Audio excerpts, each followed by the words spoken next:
Tired of lag ruining your console gaming experience? Let's find out if ExitLag can actually help. Sadly, ExitLag doesn't directly support consoles like PlayStation, Xbox, or Nintendo Switch. It's designed for PCs.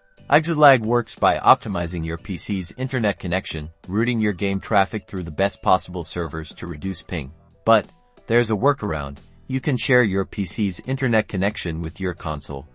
First, connect your PC to your router via Ethernet cable.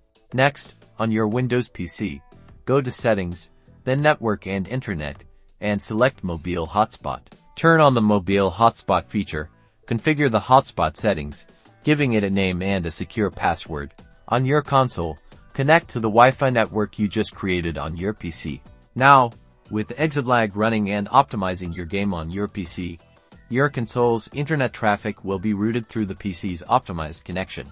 Keep in mind, results may vary, and the performance will depend on your PC's processing power and internet connection. So, while not a direct solution, this PC sharing method is your best bet for using ExitLag to potentially improve your console gaming experience.